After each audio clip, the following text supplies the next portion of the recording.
안녕하십니까. 바로 묻고 바로 듣고 바로 쓰는 바른 중국세법 차태근입니다. 예, 이번 시간에 회계 세무 Q&A 세 번째 시간 진도 나가도록 하겠습니다. 148페이지입니다. 148페이지 12번째 질문. 예, 여러분 지금 여기 오는 질문들이 많은 분들이 질문을 하시는 아이템들이에요. 예, 제가 그냥 심심해서 만들어낸 게 아니라 질문 많이 오는 것들 모아놨다가 여러분한테 지금 설명해 드리는 거니까 아마 들으시는 분들 입장에서는 한 번쯤 생각해 봤던 것들 이었을 수도 있고요. 아니면 여러분이 이후에 사업하시면서 부딪히게 될 것들을 모아놨다고 생각하시고 집중해서 들어주십시오. 예, 148페이지요. 법인을 새로 만들었어요. 이제 중국에서 회계 계정 과목을 만들어야 되는데 세무서에서 규정한 번호대로만 쓰라고 중국 회계가 자꾸만 그렇게 이야기를 해요. 그 계정 과목만 쓸 수 있나요? 라는 이야기를 많이 들어요. 예, 여러분, 한국에서는요, 감사보고서를 다운받아 볼 수 있는 사이트가 있죠. 다트라고 하는 데 가서, 예, 네이버나 다음 이런 데서 전자공시 찍고 다트라는 데 들어가시면 거기에 외부 감사 업체 받은 외감 업체들의 재무제표가 쭉 있을 거예요. 보면 거기 있는 대체대표나 손익계산서 양식을 보시면 계정 과목들이 다 조금씩 다 달라요.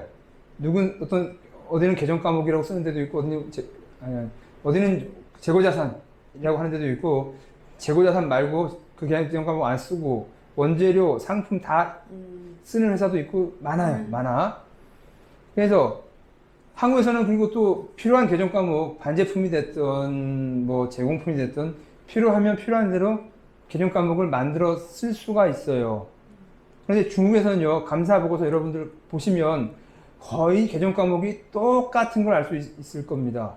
계정 과목을 하나 임의로 만들고 넣고 하는 게 감사보고서상에는 없어요.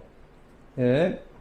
이 말씀 왜 드리냐면, 감사보고서는요, 예, 중국 정부에서 이 양식대로 하라고 지시해서 나온 그 양식을 벗어날 수가 없다고 제가 말씀을 드릴게요.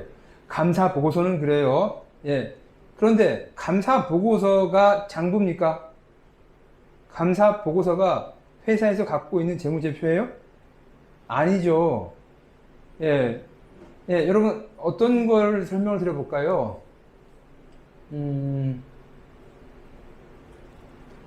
어떤 경우를 설명을 드릴까요? 매출액을 순액 인식하고 차액 인식하는 경우가 있어요. 예? 여러분이 공부했던 것, 회계에서 배웠던 것 중에서 재고 자산의 리스크를 부담하지 않을 경우에는 순액으로 인식해라. 무슨 말이냐면 내가 백화점 같은 경우 영업을 해요. 예? 그럼 백화점에 있는 물건이 다 백화점 겁니까? 라고 여러분한테 질문 드릴게요. 백화점 거예요? 아니에요? 아니죠. 누구 거예요? 백화점 입점 업체 거예요. 예, 그런데 여러분, 세금 제한, 여러분이 백화점에서 결제는 어디 가서 해요? 그 매장에서 하는 수도 있는데, 아니면 그 층에 있는 계산대 가서 하기도 하시죠. 그 매장에서 하는 경우도 있고요. 그 층에 있는 데 가서 하는 경우도 있어요. 근데 마찬가지예요. 그 매장에 있거나 층에 있거나 그 계산서, 예, 그러면 층에 있는 데 가서 하는 얘기를 볼게요. 층에 있는 경우. 그 층에 있는 데 가서 계산서 보시면 거기 계산서에 이름이 누구로 지쳐요? 백화점 이름으로 지쳐요? 옷가게 이름 지쳐요? 백화점 이름 지키죠? 예. 그럼 백화점 입장에서 회계처리 어떻게 합니까? 여러분한테 파는 건 일단 매출액으로 찍어요. 그 다음에 그날 밤에 그 옷가게에 옷을 자기 매입으로 잡습니다. 이해되세요? 여러분 정상적인 생각이라면 내가 먼저 옷을 사놓고 나서 팔아야겠죠, 순서가. 근데 아니라고. 백화점이면 어떻게 한다고 보통? 먼저 여러분이 카드를 긁으면 매출액을 잡아요. 그리고 나서 백화점 그 옷을 그날 밤에 매입을 잡아요. 이해되시겠어요? 예. 그래서 그 매입 잡는 그 금액 자체가, 예, 그쪽에서는 보지도 않아요. 저 업체는 매출액의 40%를 내가 먹어요. 그럼 여러분이 사간 옷이 100만 원짜리다. 그러면 백화점 어떻게 한다는 거예요? 백화점 그 옷가게한테 60만 원의 매입을 그날 밤에 잡는 겁니다. 이해되겠어요? 그러면 그 백화점 입장에서는 재고자산에 대한 리스크를 부담해요, 안 해요? 그 재고자산이 없어졌다. 부담해요, 안 해요? 안 하죠. 그럼 그런 경우에 백화점 매출액을 뭘로 잡아야 돼요? 100만 원이에요? 아니면 40만 원이에요? 40만 원이라는 거예요. 차액. 이해되시겠어요? 소비자한테 얼마에 팔아? 100만 원에 팔고, 예, 그 다음에 옷 입점 업체한테 매입을 해오죠? 이 금액이 옷 얼마인지 입점업 백화점은 관계도 안 해요. 그 업체한테 100만 원을 끊겼으면 사전에 약정된 비율을 맞춰서 60만큼 매입을 잡는 거예요. 그러면 이익이 40이죠? 예. 원래는 여러분 정상적인 판단이라면 60만 원짜리 옷을 사다가 백화점에 걸어놓고 그 60만 원짜리를 백화점이 100만 원에 팔았다고 하시는데 아니라는 거죠. 먼저 100 팔고 거기에 맞춰서 옷가게한테 60만 원을 던져주는 것 뿐이에요. 백화점 얼마를 먹고? 40만 원을 먹고. 이해되겠어요? 그러면 좀 이따 설명 다시 한번 할게요. 그러면 이 100만 원을 총액 매출이라고 하고요. 40만 원을 순액 매출이라고 하죠. 그래서 이 재고자산에 대한 리스크, 부담을 백화점이 해요, 안 해요? 이 옷이 유행이 지나거나 불이 타거나 곰팡이가 쓸거나 백화점이 재고자산에 대해서 책임을 져요, 안 져요? 안 지죠. 그렇기 때문에 그럴 때는 뭐라고 한다고? 회계 이론에서, 회계 준칙에서, IFRS에서 매출액을 얼마로 잡아라? 40으로 잡으라고 되어 있다고요. 이해되겠어요? 예, 이야기 하는 거예요. 지금 또 하나, 지금 제가 백화점을, 자본가를 제가 옹호하는 이야기를 할게요. 이런 거를 보고 나서 백화점 X들 사기꾼이다. 매출액의 반 또는 60, 40%를 뜯어가네라고 말하는 경우가 왕왕 있습니다. 예, 여러분 생각해봐요. 이 입점 업체는 임차료 따로 내요, 안 내요? 안 내요. 전기료 내요? 관리비 내요? 안 내요. 뭐만 내요? 팔리는 대로 40%를 떼어내는 거예요. 예, 속 편해요, 불편해요? 상당히 편해요. 하나도 안 팔리면 나 안 내면 돼요. 그걸 누가 떠안고 가는 거야? 백화점이 떠안고 가는 거예요. 그래서 30%, 40% 뛰는 건 여러분, 솔직히 제 생각은 되게 입점업체 입장에서 마음 편한 계약입니다. 팔리면 주면 돼요. 안 팔리면 안 돼요. 물론 못 팔면 쫓겨나겠죠. 6개월, 1년 후에는. 예, 당연하죠. 그럼 이 이따만한 공간 그렇게 관리 주면서 돈 하나도 안 받고 백화점이 어떻게 사업 장사를 해요? 그래서 백화점에서 몇십 프로 뜯어간다는 건 여러분 당연한 거예요. 고정으로 내는 거 없고 관리비 다 빼고 결제도 해주잖아. 경리팀도 없어요. 예. 다 관리해주고 너 이번 달 너한테 줄 돈 얼마야? 60만 원 줄게. 그게 하는 거거든요. 그래서 여러분들은 그 언론이 됐든 누가 말하는 거 백화점에서 30% 40% 매출액을 뜯어간다는 거 이런 붕괴할 일이에요, 아니에요? 아니에요. 진짜 아니에요. 예. 저 들어가고 싶어요. 예, 좀 받아주세요. 예, 그래서 지금 이 이야기를 하는데, 예, 순액으로, 예, 매출을 잡아야 된다라고 이야기 하는데, 그럼 여러분 생각해 봐요. 이거 회계 처리 어떻게 해야 돼요? 장부는 어떻게 관리해야 돼요? 장부는 첫 번째 매출 뜨면 매출 100. 네, 현금 들어왔다고 할게요. 현금 100. 그 다음에 매출 원가, 또 매입이죠. 60. 그 다음에 입점업체에 줘야 될 때 매입 채무. 이렇게 분계 처리, 회계 처리해야 되죠. 예. 그런데 여러분, 이렇게 하면 손익계산서가 어떻게 나와요? 이렇게 뜨죠? 예. 근데 재무제표는 이렇게 하라는 거예요? 아니면 이렇게 하지 말고 그냥 1번, 2번, 매출 40, 매출 원가, 빵, 이익 40. 어떻게 하라는 거예요? 1번이에요? 2번이에요? 순액으로 인식하라는 것 자체는 재무제표 어떻게 만들어야 돼요? 2번 만들어야 되죠. 이번처럼 하라는 거죠. 네. 그런데 여러분, 이렇게 장부 안 만들면은 달랑 이렇게 회계 처리하면은 나 60 누구한테 어떻게 줄지 장부 관리 돼요 안 돼요? 60 줘야 돼요 안 줘야 돼요? 이거 개념 거래처별로 코드 따서 누구누구 입장업체 쭉 관리해야 될 거 아니야. 그래서 회계 처리는 이렇게 하는 게 맞고 일단 기초 재무제표는 이렇게 만들어 놓은 후에 외부로 공시되는 재무제표를 이렇게 하라는 거죠. 이해되겠어요? 회계 처리 자체를 이렇게 이걸 안 하고 회계 처리 자체를 매출 40, 현금 40. 여러분 질문할게요. 실제로 들어온 돈이 40번이요? 아니죠. 이렇게 회계 처리하는 자체가 틀려먹은 회계 처리예요. 어떻게 해야 돼? 총액으로 처리해야 되죠. 그 다음에 업체별로 관리, 60만원 내가 줘야 될 거 부채 관리해야 되죠. 그 많이들 착각해요.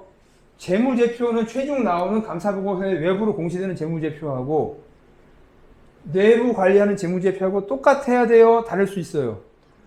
다른 게 정상이에요. 예, 40으로 매출 잡으면 답이 나온다 안 나온다 이렇게 잡아버리면 회계 처리부터가 안 돼요. 들어온 돈이 100인데 어떻게 매출을 40으로 잡아. 지금 이 상황 이해되시겠어요? 예, 그래서 중국에서 회계감사 재무제표, 감사보고서에 있는 재무제표의 개정 과목은 바꿀 수 있다 못 바꾼다. 이렇게 하라는 거죠. 순위그룹 확 찍어서 이걸로 하라는 이야기죠. 그렇지만 그 안에 들어가는 개정 과목을 쓰고 만들고 하는 거는 어떻게? 여러분이 알아서 개정 과목 만들어 쓸 수 있는 거예요. 상황 이해되시겠어요? 외부로 만드는 개정 과목은 정부에서 쓰라고 한 개정 과목대로만 표시를 하는 게 맞는데 그 밑단에 있는 회계 처리는 회계 처리에 쓰는 개정 과목들은 여러분이 임의로 만들어 써도 문제 된다 안 된다?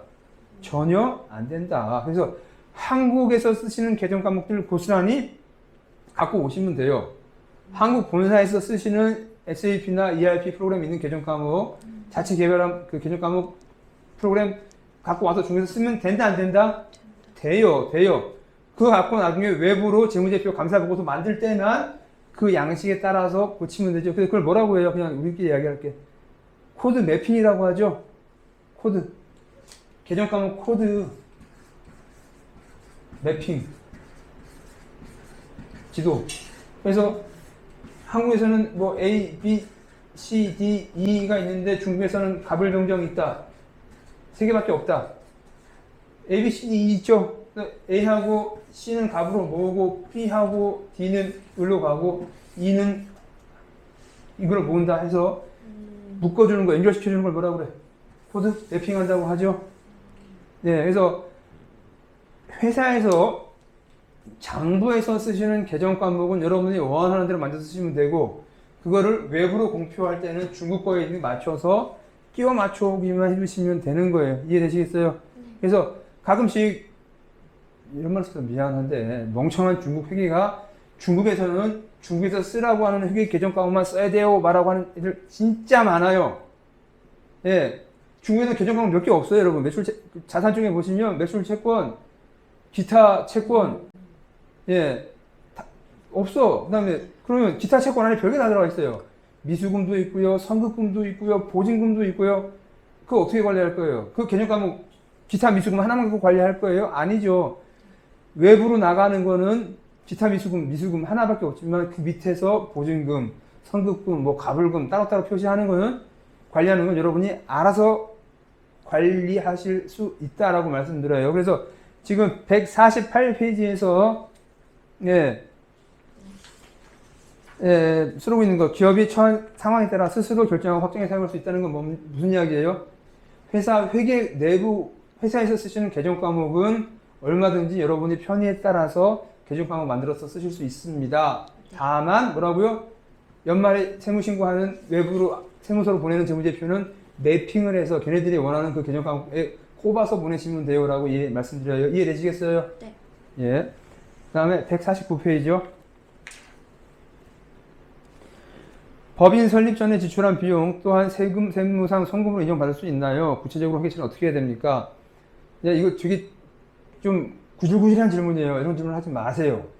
예. 여러분, 법인이 설립이 안 됐어요. 그럼 그 애기 앞으로 이름이 나왔어요? 안 나왔어요? 안 나왔죠. 예. 그 애기도 안 나오는데 걔 앞으로 비용을 달아놓겠다. 나중에 그럼 갚아라. 이거 말 돼요, 안 돼요? 좀 잔인하잖아요. 그래서 법인 설립 이전의 비용은 원래 누가 부담하는 거예요? 주주가 부담하는 거죠? 예, 엄마가, 모회사가 부담하는 거예요. 예. 그래서 여기 보시면 영업집조 발급일이 중국에서 말하는 법인 설립일이에요. 그래서 법인 설립 영업집조 나온 날 그 이전에 발생한 비용 다 어디서 비용을 떨어야 된다? 한국으로 갖고 가서 한국에서 비용 처리하셔야 돼요. 예. 근데 한국에서 처리할 때는 이거 갖다가 여러분 투자 주식으로 올리는 건 상관없어요. 한국에서 투자 주식으로 계산하는 건 상관없다고. 한국에서 중국 법인 설립할 때 자본금으로 10만 달러 썼어요. 그럼 투자 주식 10만 달러죠. 근데 10만 달러를 주식을 만들기 위해서 추가적으로 발생한 비용 같이 투자 주식을 올리는데 돼요, 안 돼요? 자산의 취득 경비 같이 엎어서 본 계정 관리 올리는 게 돼요, 안 돼요? 당연히 되죠. 예. 여러분이 비품 기계장치 사요. 기계장치 그 금액 계약금액은 들어가요? 아니면 운반비도 들어가고 시운전비도 들어가죠? 그러니까 원래 취득 경비 플러스 부대 경비 개념으로 한국에서 예, 법인 설립 이전에 발생한 비용에 대해서 주식으로 올리는 거는 문제 있어요, 없어요? 문제 없어요. 그렇게 하세요. 그러니까 그거 싫으면 그냥 당일 비용을 떠시든지. 이해되시겠어요? 그런데 그 전에 법인 설립 이전에 주재원 보내서 밥 먹고 차 타고 행정 처리하는데 발생한 비용 갖다가 중국 법인 보고 부담하라고 한다면 된다, 안 된다? 설립 전에 발생한 비용에 대해서 그거는 말이 안 된다라고 말씀을 드려요. 그럼 영업집조 이전 거는 지금 설명 끝났어요. 그럼 영업집조 발급은 받았는데 오퍼레이션까지 하려면 또 시간 한참 걸리겠죠. 예, 그럼 그 기간에 발생한 비용을 한국말로 뭐라 그래요? 창업비, 개업비라고 그래요. 개업비. 예. 그래서 그 기간 동안에 발생한 비용은 중국에서도 창업비, 개업비 간단히 할게요. 창업비, 개업비 옛날에 한국에서 뭐라고 있었어요? 그런 용어를 창업비, 개업비를 회계상에서 이연자산이라고 있었어요. 이연자산, 무형자산의 일부였었어요. 이연자산 뒤로 미룬다. 무형자산도 아니고 이연자산. 이미 창업할 때 택시 타고 다니고 자산성 있어요, 없어요? 없죠. 근데 그걸 갖다 뭐라고? 한국 회계나 세무에서도 예, 무형자산처럼 이연자산 처리해서 자산으로 걸어놓고 그 후에 3년 동안 생각하는 거 한국에서 인정했었는데 그거 없어진 지 벌써 20년 넘어가는 것 같아요. 예, 제가 회계 제일 처음 배울 때 이연자산 말이 있었고 예, 94년, 3년이었으니까 그 이후로는 이연자산 말이 없어졌어요. 20년 넘었죠. 30년 가까이 되는 이야기인데 한국에서는 이연자산 어떻게 처리하라고? 창업비, 개업비 같은 경우에 발생하는 즉시 비용 처리하는 거죠. 예. 중국에서는 어떻게 하느냐, 지금 여기 볼게요. 예. 창업비, 개업비, 이연자산. 회계상으로는 무조건 즉시 비용 처리하는 게 맞아요. 그런데 세법에서는 뭐라고요? 회계 규정에 따라 할 수도 있고, 그 뒤에 뭐라고 있어요? 3년 동안 주는 상각할 수도 있다. 이연자산 잡아서 상각할 수도 있다고 되어 있어요. 그래서 아주 나이 드신 회계님들은 아직까지도 창업비, 개업비 갖다 잡아놓고 상각하는 경우가 있어요. 한국으로 IFRS 컨버전 할 때 어떻게 해야 돼요? 2월 결손금 2억, 2억으로 놓고 다 떨어버려야 되죠? 예, 다 즉시 비용 떨어해야 돼요. 그래서 중국에서는 아직까지 예, 외관 받지 않는 규모의 조그만 회사들은 뭘 인정해준다? 이연자산 갖다가 자산으로 걸어놓고 상각하는 것도 인정해준다. 그렇지만 한국을 보내려면 갭 조정해 간다면 어떻게 해야 된다? 즉시 비용으로 떨어야 됩니다. 라고 말씀드릴게요. 그 다음에요. 이제 우리 150페이지 왔습니다. 150페이지.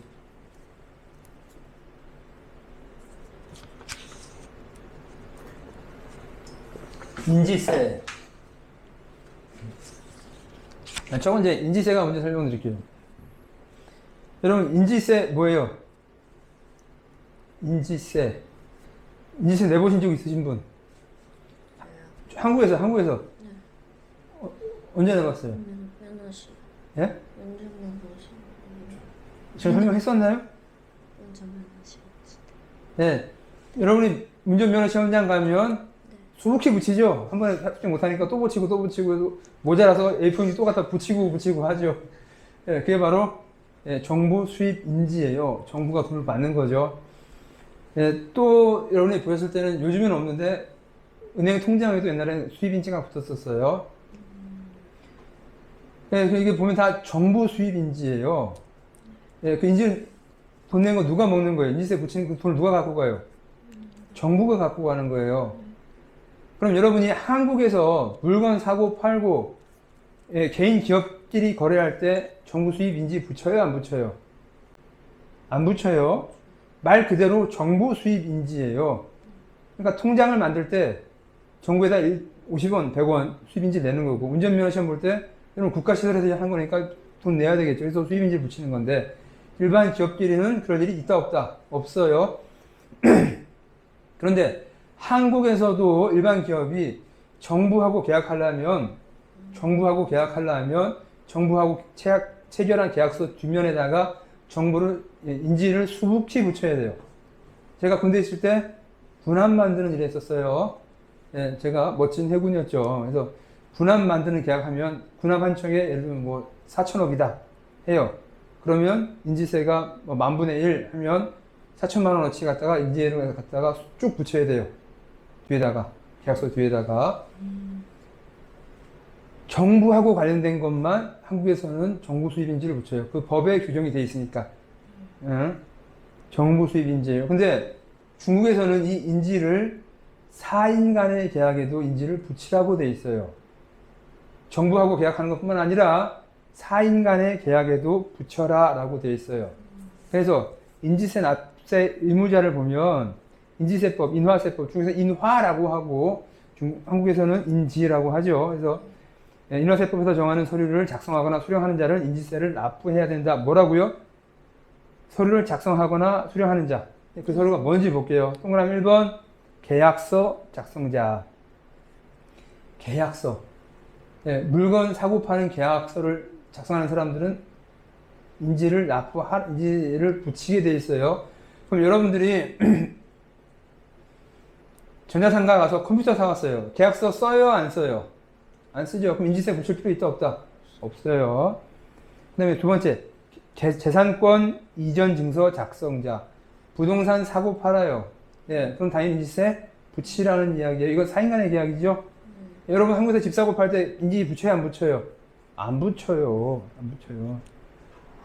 3번 영업장부 작성자. 2018년 5월부터 현재. 옛날에는 여러분 회계장부에다가 장부 한 권마다 5원짜리 인지를 붙이라고 돼 있었어요. 회계장부에도. 그 다음에 4번 권리증서 수령자. 예, 집문서를 받거나 아니면 자격증, 면허증 같은 거 수령할 때 뒤에다가 인지 붙이게 돼 있었어요. 예, 권리증서 수령자. 인지를 어떻게 붙이냐. 예, 둘 이상이 공동으로 증빙을 작성하는 경우에 생각해봐요. 여러분 계약서 혼자 쓰는 계약서 있어요? 그거는 결의서죠. 결의서. 예, 나에 대한 결의, 나에 대한 다짐이지. 예, 계약은 상대방하고 같이 하죠. 그래서 둘 이상이 공동으로 계약서를 작성하는 경우에는 각각 붙인다. 계약서 너 하나 보관하고 나 하나 보관하죠? 그럼 네 계약서에는 네가 붙여라 라는 이야기예요. 여기 있는 세율, 아래 있는 세율이 몇 프로, 몇 프로 있는데 예, 내가 계약서 서로 1억 원짜리를 사고 팔기로 했어요. 예, 원재료를 1억 원 서로 사고 팔기로 했어요. 그럼 1억 원에 해당하는 세율 뭐 있어요? 여기 보시면 매매 계약 0.3%죠? 1억 원 곱하기 0.4%를 나는 내 계약서에 붙이는 거예요. 1억 원 곱하기 0.3% 한 걸 나누기 2해서 너 붙이고 나 붙이는 게 아니라고요. 이해되시겠어요? 네. 예, 계약서마다 얼마가 붙어야 돼? 1억 원 곱하기 0.3%가 붙어야 된다. 여러분 작은 숫자 아니에요. 0.3%면 여러분 매매했을 때 10% 5% 이익 나면 많이 나겠죠. 무역업 할 때 거기에 0.3%면 거의 5% 이익 나는 거에서 20분의 1 가까운 걸 5%를 내는 거예요. 그래서 인지세가 작은 부담은 아닙니다. 두 번째, 예, 토지 사용권의 출양과 양도계약, 건물 소유권의 양도계약, 그러니까 부동산 계약서죠. 예, 그런 경우에는 이전 증서에 따라서 과세한다. 예, 집문서 뒤에다 붙이라는 이야기고요. 예, 세 번째, 회사의 지분 양도 계약은 재산권 이전 증서에 따라 과세, 계약서에 붙인다라는 이야기예요. 자본금 금액 따른다 아니다. 아니다란 말입니다. 예, 자본 금액은 100억짜리 계약서예요. 근데 실제로 100억이 아니라 회사가 쫄딱 망해서 2억에 사고 팔기로 했어요. 그러면 얼마에 따라 붙인다? 100억이 아니라 2억이다라는 이야기예요. 100억이 아니라 2억에 따라 붙인다. 동그라미 보면 중요한 이야기예요. 계약이 해외에서 체결된 경우에는 국내에서 해당 계약서가 사용될 때에 인지를 붙인다. 예, 이게 뭔 말이냐면요.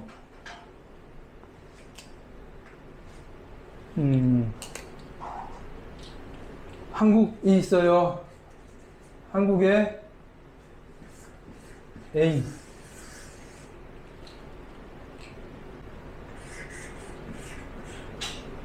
가 있고 B가 있어요.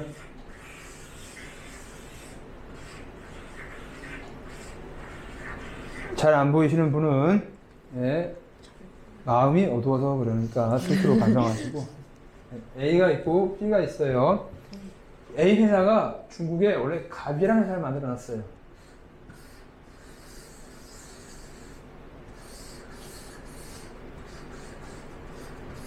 (100% 갖고 있어요). A가 100% 갑을 투자했죠? 갖고 있어요. 근데 할 만큼 하다가 이제 중국법인 운영하는 게 너무 힘들어졌어요. 이 회사에서. 그래서 이 회사를 어떻게 하기로 했어요? B로 양도를 해요. A가 이 지분을 B한테 팔아요. 그럼 이제 이후에 어떻게 돼요? 지분이 이렇게 연결되겠죠? 이제는 B가 값을 지배하게 될 거예요. 이 계약서는 한국에 있었어요? 중국에 있었어요? 중국에, 물론 기념삼아 A도 아쉬우니까 한번 와서 중국에 와서 계약서 쓸 수가 있겠죠. 근데 이건 누구끼리 쓰는 계약서예요? 한국인, 한국 법인, 한국 엔터티가 쓰는 거죠. 해외에서 작성되는 계약서죠. 그럼 이 계약서를 중국에서 인지를 내야 되냐 말아야 되냐라는 이야기예요. 인지를 붙여야 되냐 말아야 되냐. 해외에서 체결된 경우에는 무조건 인지를 붙이라고 돼 있어요. 뭐라고 돼 있어요? 국내에서. 여기 있는 국내는 지금 우리는 중국세법 배우고 있죠. 중국에서 해당 계약서가 사용될 때 그때 붙여라 라는 이야기예요. 이해되겠어요? 계약서가 주주가 바뀌었죠. 갑 입장에서. 예, 갑 입장에서 주주가 바뀌었어요. 그러면 갑은 신고를 해야 돼요? 안 해도 돼요? 내가 주주 바뀌었어요. A에서 B로 바뀌었어요 라고 관할 관청에 가서 신고해야 돼요? 안 해야 돼요? 해야 되죠? 안 하면 어떤 일이 벌어져요 나중에? 배당 보낼 때 B한테 보낼 수 있어요? 못 보내요? 못 보내죠. 상황이 이해되세요? 그래서 당연히 주주가 바뀐 거를 신고를 해야 돼요. 그럼 신고할 때 계약서 갖다 보여줘야 되죠. 이 계약서는 갑 거예요? 아니면 A와 B 거예요?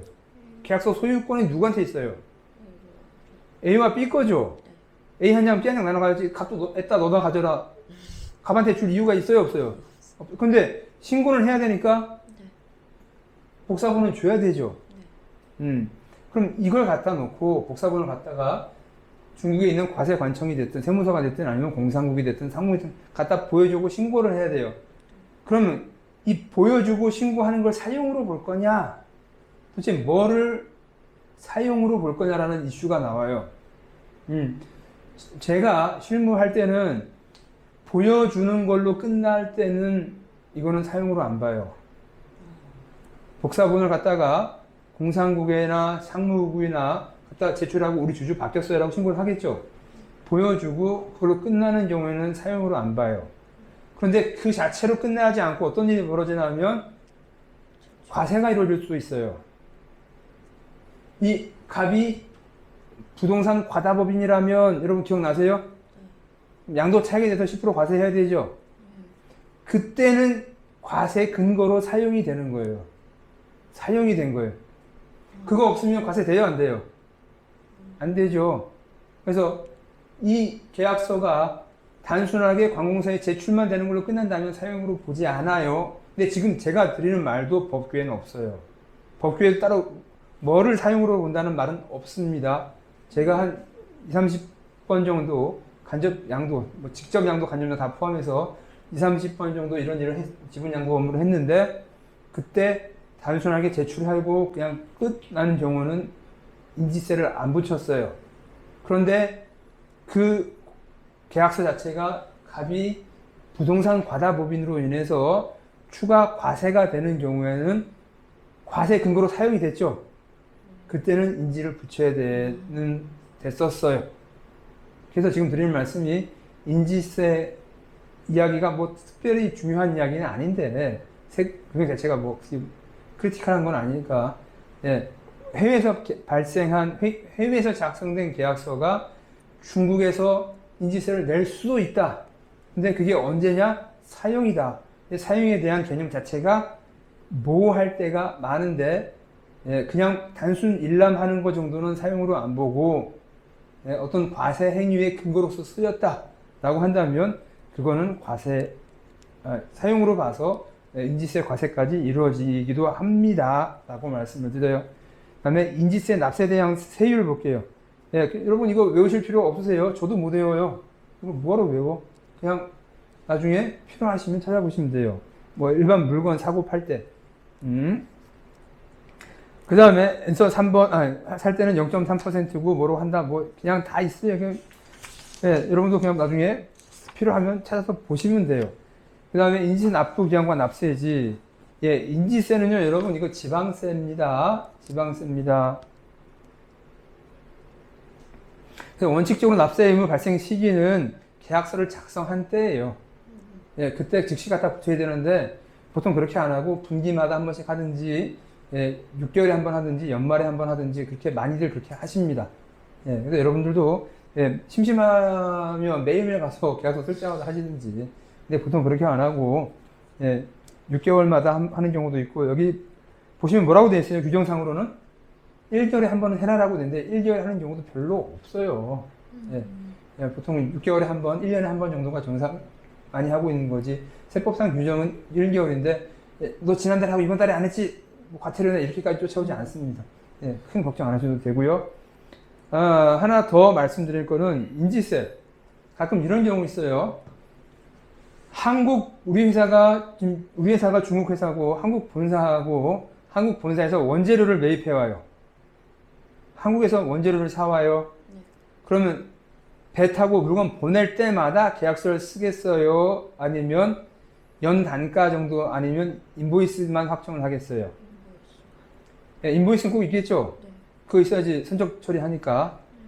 예, 인보이스는 꼭 있을 거고, 그 다음에 연단가 계약 뭐 할 수도 있고 안 할 수도 있죠? 그럼 생각해 볼게요. 여기 인지세를 언제 납부하라고 돼 있어요? 계약서 작성할 때라는 거죠? 예, 우리 한국 본사하고 계약서 썼어요? 안 썼어요? 계약서 안 썼었죠? 안 썼죠? 그냥 이번 달엔 얼마로 하자라고 그냥 하고 이메일로 통보가 오고 거기에 따라서 인보이스 작성된 거죠. 그러면 원래 계약서가 있어야 돼요? 아니면 이메일로 그냥 이번 달 단가는 얼마로 해? 인보이스 이걸로 쓸 거야 라고 그것만 있으면 돼요. 원칙은 뭐예요? 계약서가 있어야 되죠. 그러면 연단가 계약 아니면 단가 계약 없이 인보이스로 대체되는 경우에 계약서 작성 안 했으니까 나 인지세 안 낼래요? 라는 말이 통한다 안 통한다? 안 통한다. 안 통한다. 예, 그래서 계약서가 없더라도 특정한 거래처와 메인 매출이 있을 땐 뭐라고 한다고요?